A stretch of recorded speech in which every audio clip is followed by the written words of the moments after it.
Лиза считала их с Виктором брак идеальным. Только одно омрачало жизнь – отсутствие детей. И причина была в ней. Врач, к которому она ходила, был непреклонен. Вы не сможете забеременеть или выносить самостоятельно. Советую рассмотреть суррогатное материнство или усыновление. Виктор отверг оба варианта. Не хочу чужую тетку рядом или ребенка со стороны. Давай просто жить и наслаждаться друг другом. Раз Бог не дал ребенка, значит так надо. Лиза поначалу плакала, особенно когда очередная подруга собиралась в декрет. Потом смирилась. И вот теперь Виктор огорошил ее новостью. «У меня родился сын». Лиза окаменела, сказанное не укладывалось в голове. Пользуясь ее молчанием, Виктор заторопился. «Прости, это было один раз. Мы с коллегой напились на корпоративе. Все само собой получилось. Я предлагал аборт. Она захотела рожать. Я вообще не собирался тебе говорить. Думал, буду просто давать им денег по-тихому». Лиза смотрела на мужа, не узнавая его. Он, такой заботливый и любящий, сидел напротив и спокойно рассказывал, как пошел налево, да еще завел ребенка. «Хочешь развестись? Поэтому мне все рассказал?» — спросила она. «Раз в той семье у тебя ребенок». Виктор замялся и, наконец, сказал. «Тут такое дело. Его мать не выжила. Родственников у нее нет. В общем, я решил взять пацана к нам». Он заговорил быстрее, с фальшивым оживлением. «Хорошо же получается. Ты хотела ребенка, и вот Бог нам дал малыша, да еще родного».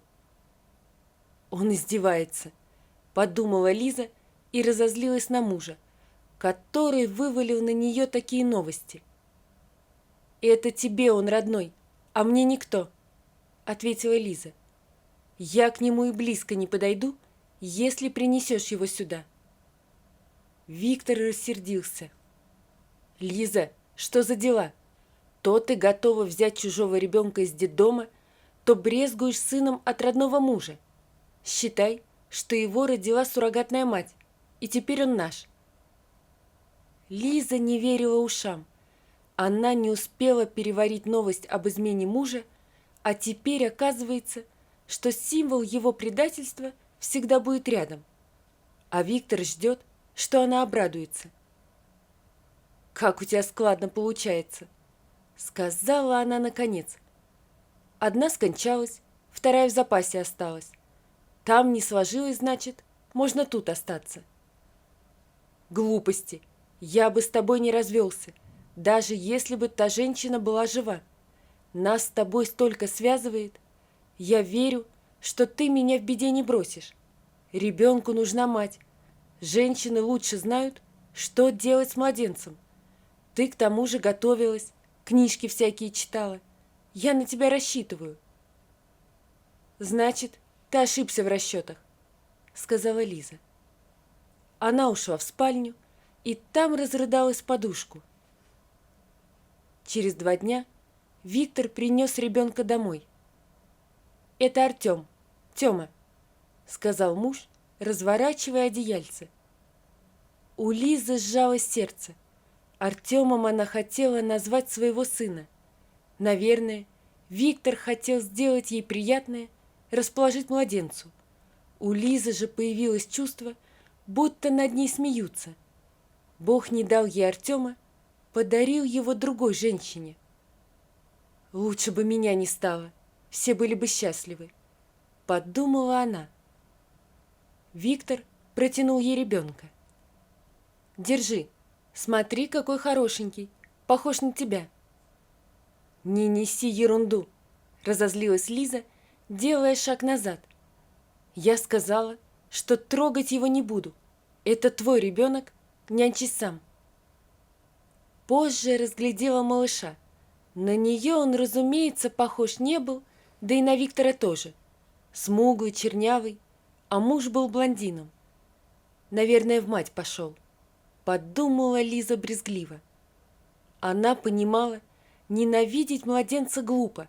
Виноват Виктор и его бессовестная любовница. Это на них надо злиться. Но поделать с собой ничего не могла. Она обожала младенцев, однако этот опротивил ей с первого взгляда. Виктор несколько раз попытался подсунуть ей Тему, а потом разозлился. «Хватит меня наказывать! Я не хотел, чтобы так вышло.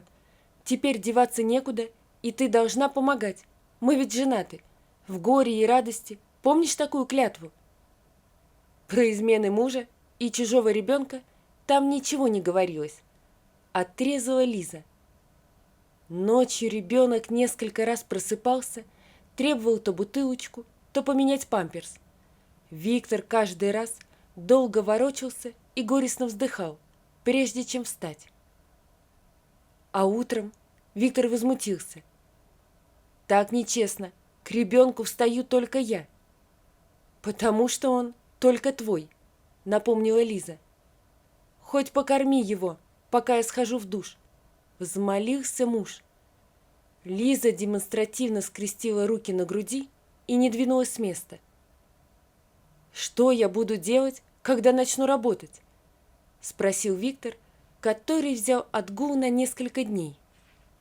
«Найми няню, возьми декретный отпуск, уходи на удаленку», — сказала Лиза. «Решай сам, это твоя обязанность».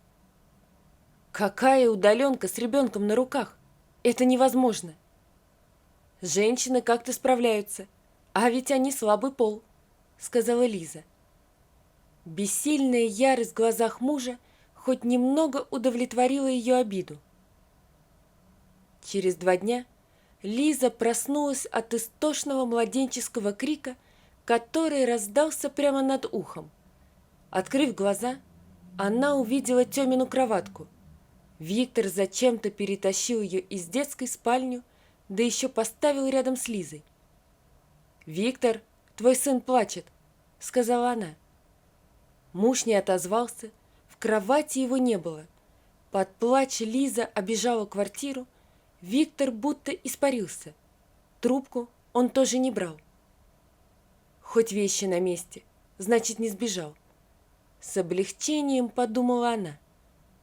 Ребенок не унимался, и Лиза подошла к кроватке.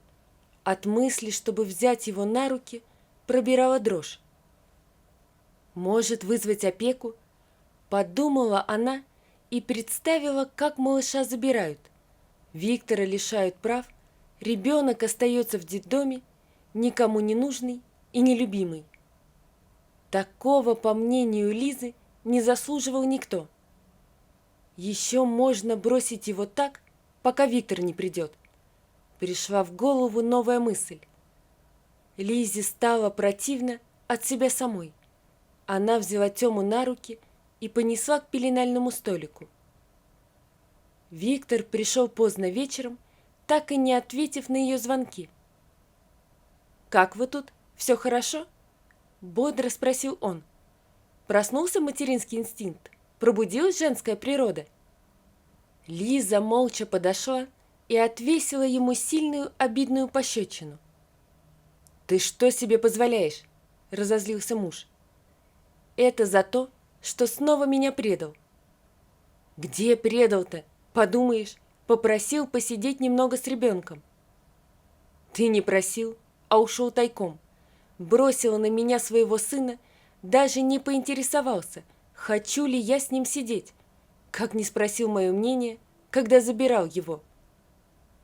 Если бы я тебя разбудил, ты бы отказала, а ты мне нужна, Лиза, мне без твоей помощи никак.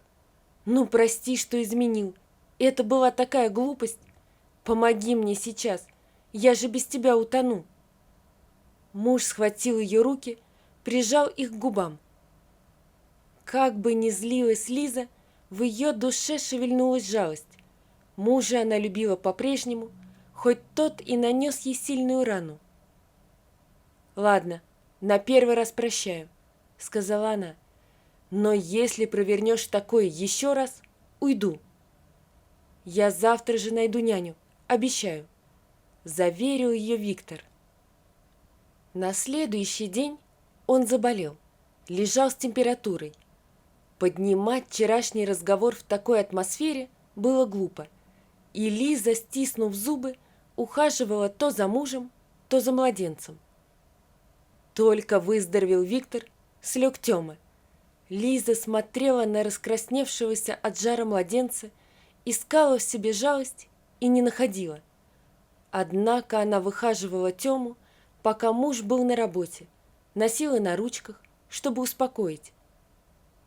«Ты мне совсем не нравишься», — сказала Лиза младенцу. «Но тебе повезло, что у меня сильное чувство долга. Другая давно бы свинтила, бросила тебя». Тёма посмотрел на нее так, будто понял, а потом улыбнулся. Улыбка эта говорила: «Я такой маленький и беззащитный, ты же не причинишь мне вреда». «Не причиню, но не полюблю тебя никогда», — сказала Лиза. Когда Тёма выздоровел, она оставила его Виктору, а сама уехала в гости к маме в другой город. Муж каждый день присылал гневные сообщения и требовал вернуться, отправлял фото заплаканного Тёмы. «Что ты будешь делать?» — спросила мама сочувственно, выслушав всю историю. «Не знаю», — призналась Лиза. «Я думала, мы переживем что угодно, а теперь не уверена, что хочу спасать брак. Его измену я никогда не прощу». «Ребеночка жалко, такой хорошенький», — вздохнула мама, разглядывая фото. «Ты бы попробовала его полюбить, Лиза. Он-то в чем виноват?» Когда Лиза вернулась и переступила порог, ее чуть не сбила с ног волна зловония. На кухне громоздилась посуда с остатками еды и коробки из-под пиццы. В мойке кисли тарелки, мусор вываливался из ведра. Лиза прошлась по другим комнатам. В спальне на диване валялось выстиранное, но не глаженное белье. Кровать была не заправлена, ноги прилипли к полу. Но хуже всего был Тёма в переполненном памперсе и грязной одежде, с какой-то сыпью на щеках. Как ребенок из неблагополучной семьи, которого Виктор так боялся получить из детдома, подумала Лиза. «Что за свинарник ты устроил?» Напустилась она на мужа. «Думаешь, легко управляться и с работой, и с ребенком?» Обиделся муж. «Сама бы попробовала». «Женщины это веками делают. Медаль тебе дать?» Пришлось засучить рукава и привести в порядок дом и ребенка. Когда Лиза хотела уложить чистого, накормленного Тему в кроватку, тот вцепился в нее и не хотел отпускать. Она прижала к себе ребенка и прислушалась к ощущениям. Может, почувствует хоть немного жалости или нежности. Но нет, Тёма больше не был ей противен, просто безразличен. Вошедший в комнату Виктор умилился. «Обнимаетесь, да? Я так и думал, что ты его полюбишь». Лиза не смогла полюбить сына другой женщины, но и бросить его совести не хватало. Чем дальше, тем больше она убеждалась, Виктор – плохой отец. «Может, и хорошо, что у нас не было детей», – подумала она, обрабатывая ожог на Тёминой ножке. Виктор оставил чашку с горячим чаем на краю стола, даже не убедившись, что ребенок в безопасности.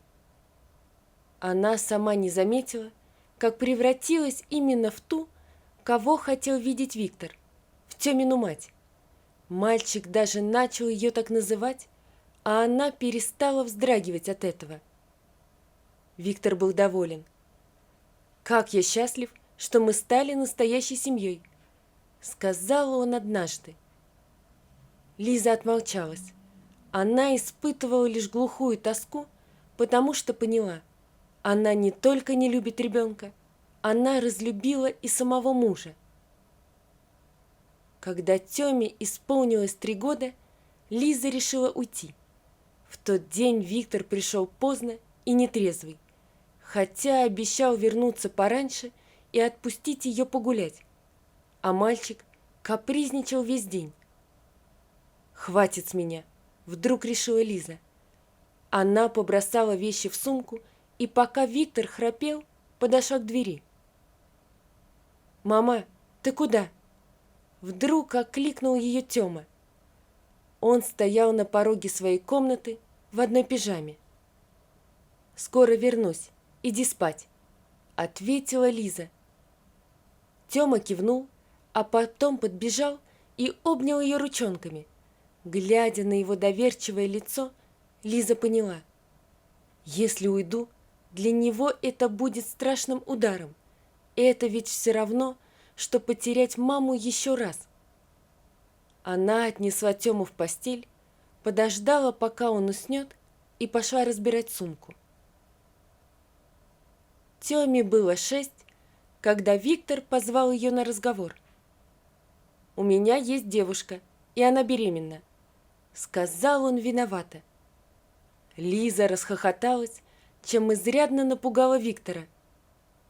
«Разве это не смешно?» — спросила она наконец. «Ты дважды наступил на те же грабли». «Рад, что ты можешь смеяться в такой момент», — сухо сказал Виктор.